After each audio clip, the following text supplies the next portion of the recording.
Students, let's start with our next unit, that is states of matter, जिसमें हम discuss करेंगे matter के क्या क्या स्टेट्स हैं और मेनली हमारा फोकस रहेगा गैसियस स्टेट पे।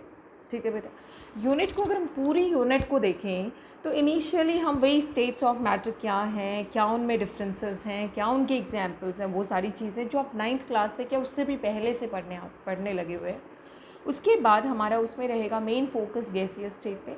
गैसियस स्टेट में फिर हम डिस्कस करेंगे गैसियस स्टेट के कैसे कैसे हम क्या क्या प्रॉपर्टीज़ मेज़र करते हैं, जैसे मास कैसे मेज़र करते हैं, तो इसके सारे मेजरेबल प्रॉपर्टीज़।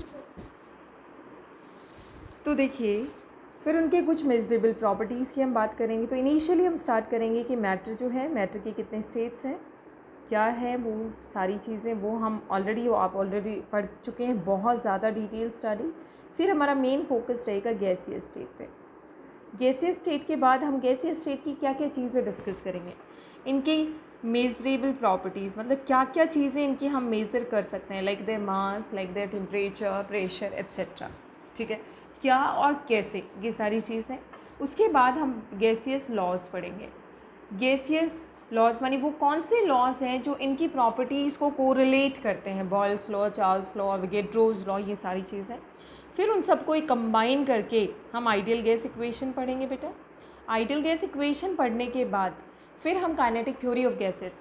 अब हर गैस तो आइडियल गैस की तरह बिहेव नहीं करती, सारे लॉज को फॉलो नहीं करती है, तो उस वजह से फिर हम क्या करेंगे, आइडियल गैस इक्वेशन के बाद काइनेटिक थ्योरी ऑफ गैसेस पढ़ेंगे। Kinetic theory of gases and after that the unit have, इसी थ्योरी से हम इन सारे गैसेस लॉज को डेराइव करेंगे। ठीक है, उसके बाद क्योंकि सारी गैसेस आइडियल गैसेस की तरह बिहेव नहीं करती है, तो फिर इसका मतलब उनका आइडियलिटी से डेविएशन है, मतलब आइडियल नहीं बिहेव कर रही है, बिहेवियर शो नहीं कर रही है, इसका मतलब आइडियल गैसेस से उनके बिहेवियर में डेविएशन है, तो हम पढ़ेंगे वहाँ पे डेविएशन। और जब डेविएशन की बात करेंगे तो वहाँ पे आएगा वैन डर वाल gas equation, gaseous equation, right बेटा। उसके बाद आपका आ जाएगा यहाँ पे बहुत सारी चीज़ें आएंगी, कुछ मैथमेटिकल्स, क्वांटिटी भी आएंगी, पैरामीटर्स आएंगे, एंड उसके बाद हम बात करेंगे थोड़ा सा लिक्विड, उस लिक्विड स्टेट का। ठीक है, लिक्विड स्टेट में जैसे लिक्विड्स की क्या क्या प्रॉपर्टीज़ होती हैं, सरफेस टेंशन, विस्कोसिटी, ये सारा हम पढ़ेंगे। Their surface tension, viscosity etcetera, ये सारा हम डिस्कस करेंगे। फिर हम पढ़ेंगे गैसेस को हम लिक्विड में कैसे कन्वर्ट कर सकते हैं। So liquefaction of gases, how a gas can be converted into liquid, so liquefaction of gases. तो ये आपकी इस यूनिट में हम सारी चीज़ें डिस्कस करेंगे। तो सबसे पहले हम स्टार्ट करते हैं states of matter. This is the whole content of the unit.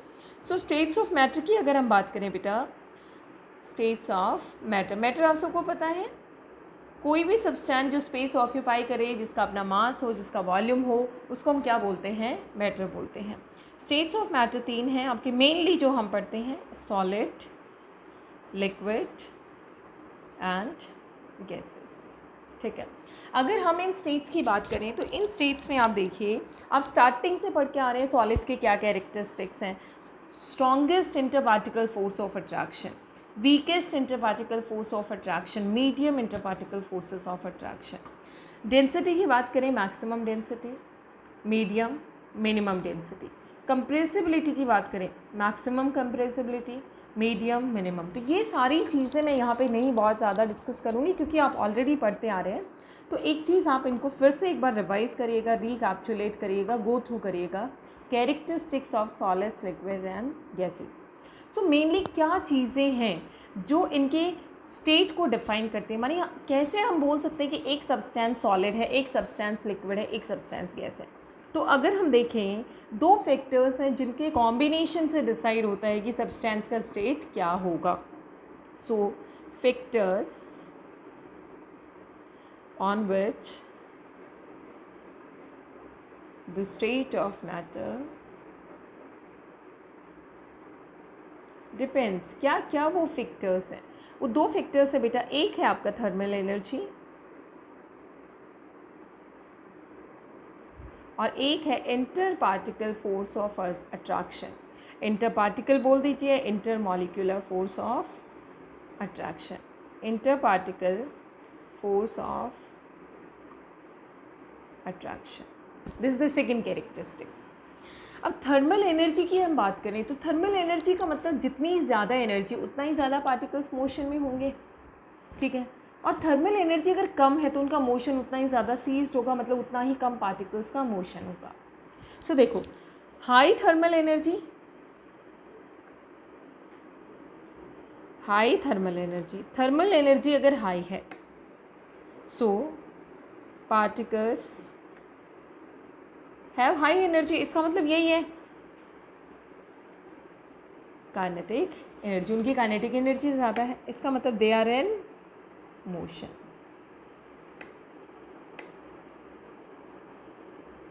और दे आर इन मोशन माने they are free to move, इसका मतलब क्या है, they are free to move. और सबसे ज़्यादा फ्री किस में है, गैसेस में, ठीक है। तो हाई थर्मल एनर्जी का मतलब पार्टिकल्स की high kinetic energy, high kinetic means they are in motion, means they are free to move. और अगर वो फ्री टू मूव हैं, इसका मतलब हम कौन सी स्टेट की बात कर रहे हैं, कौन सी स्टेट में पार्टिकल्स फ्री टू मूव होते हैं, इस सॉलिड स्टेट में या वाटर वाला लिक्विड स्टेट में या इस एयर में जो पार्टिकल्स है जो गैसियस स्टेट है उसमें। ऑब्वियसली आपका आंसर आएगा पार्टिकल्स सबसे ज़्यादा फ्री है मूव करने के लिए गैसियस स्टेट में। सो हाईएस्ट थर्मल एनर्जी वाली स्टेट कौन सी हो गई, गैसियस।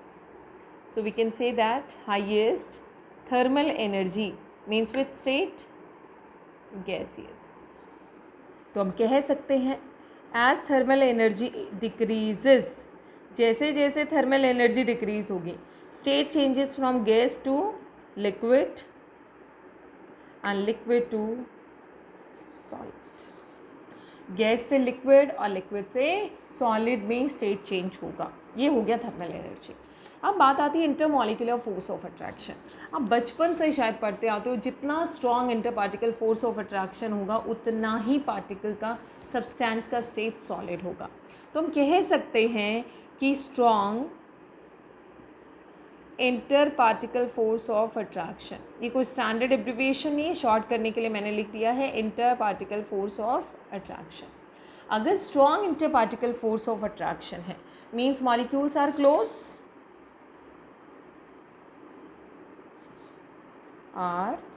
To each other. और सबसे ज़्यादा क्लोज मॉलिक्यूल्स कौन से स्टेट में बेटा, सबसे ज़्यादा क्लोज है मॉलिक्यूल्स सॉलिड स्टेट में।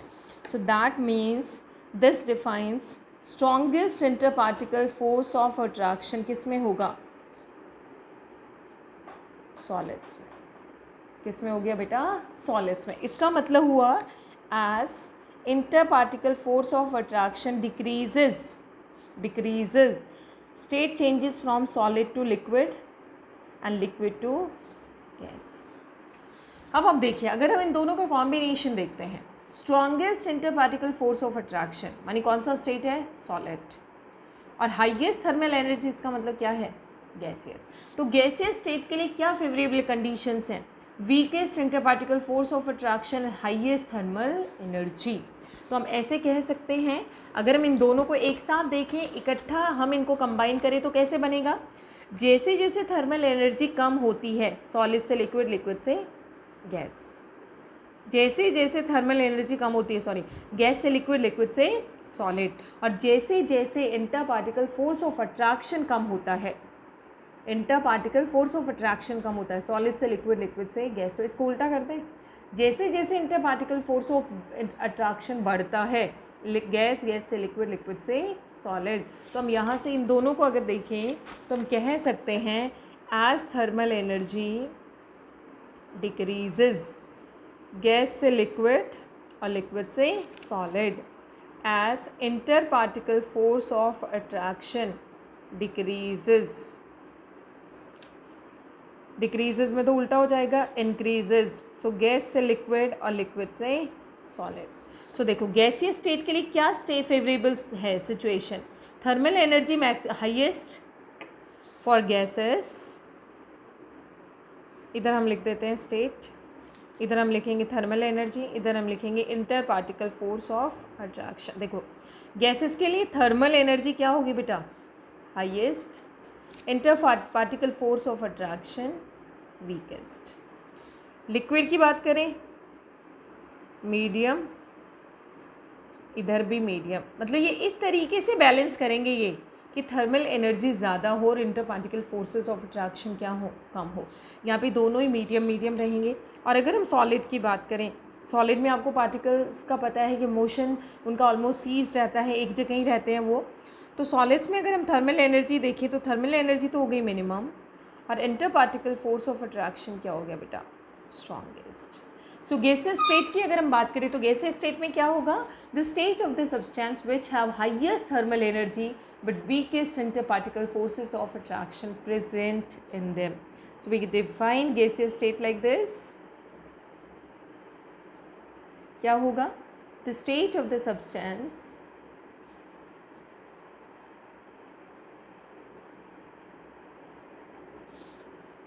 having,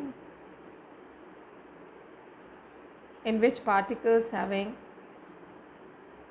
highest thermal energy and weakest interparticle force of attraction, right बेटा। कैरेक्टरिस्टिक्स की अगर हम बात करें, एग्जाम्पल्स तो बहुत सारे हैं अगर हम देखें। एग्जाम्पल एटमॉस्फेयर में जितनी भी है सारी गैसेस हैं, ठीक है।